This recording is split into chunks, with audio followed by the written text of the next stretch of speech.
Well, Gaffer, we've had a couple days of training since the last game against Maidstone. How's the preparation been going into the Chesham away clash?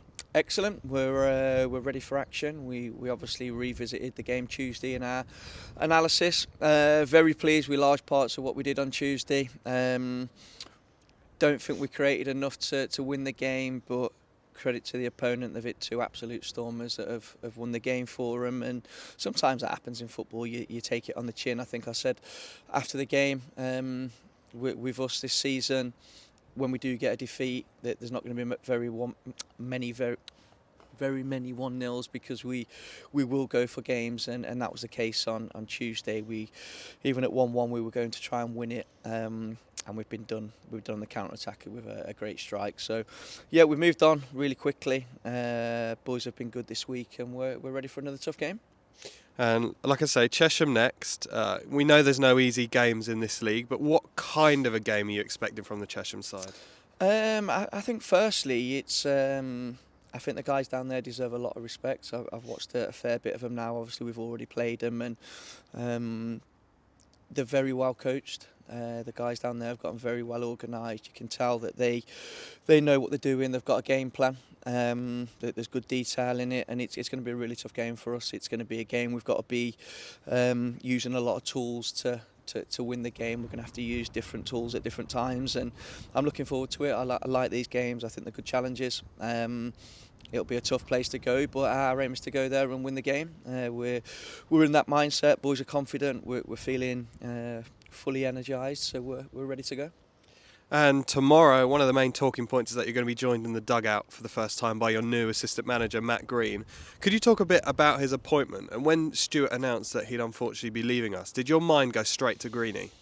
Well, firstly, it was a surprise when Stu told me that it was last weekend. He told me that he felt he needed to get back up home. I fully understood it, respected it, but was gutted, to be honest with you. He's not just a really good assistant manager, coach. He's a good friend as well, and someone that I trust and have worked really closely with. Obviously, he's been my manager before, so we've had a lot of dealings with each other. But football moves fast, and I didn't have time to feel sorry for the team or feel sorry for myself. So I had to get my thinking out on. I had probably 2 or 3 people that came to my mind straight away that I ummed and ahed about what different people would bring and what I needed and what the group needed, and I just felt with Greenie he'd bring a fresh energy and a real hunger. I still know a lot of players speak to him now in terms of asking for advice and calling him or texting him asking him how to deal with certain situations. So he's still got the connection there from last season, which was important. He understands the project that we're on. And he's really passionate about that, which again was vital for me. And then another thing for me was I feel like he can add something to the coaching department that we've not had in terms of his ability to deal with the attacking side of our game and the strikers and our forward play, and it's more of a specific role for him in terms of looking after that, and I do think that'll be priceless for us. We had one session with him yesterday, and the amount of detail that went into the forward play was fantastic. So I really think he's going to be a big asset. He's at the start of a new journey for him now, and for me, everyone needs an opportunity. Everyone has to be given an opportunity to start a new path. I've had it in my life, and I'm happy I can give it to Greenie now, and I've got no doubts whatsoever that he's going to be successful. And like you say, that relationship with the players is pretty key. And I've already seen him this morning alone having one-on-one chats with a couple of the forwards in the squad. Do you think his youth helps bring a sort of, well, youth in the terms of managerial youth? Do you think that helps bring a more personal relationship between him and the players because he's, closer to their age? Yeah, most definitely. And the big thing with Greenie is he's still got and it'll be a challenge for him. He's still got a footballer's head on. He's not long finished playing himself, so he'll still have that footballer's mindset.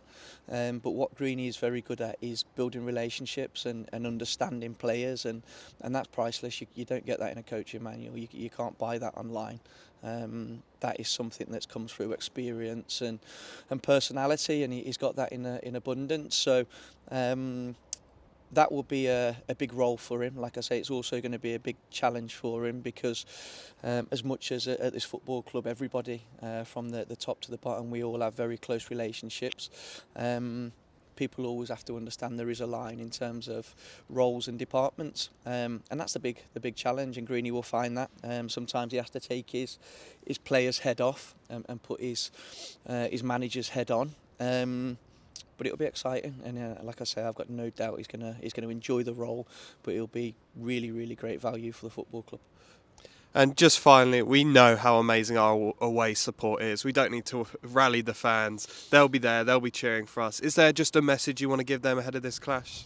No, I think for me now, I spoke to the staff, I spoke to the players, I spoke to Simon this week, and we're going into a period now of 8 to 10 weeks that are going to be chock-a-block with games. There's going to be ups and downs. It's going to be a right roller coaster because of how the league is.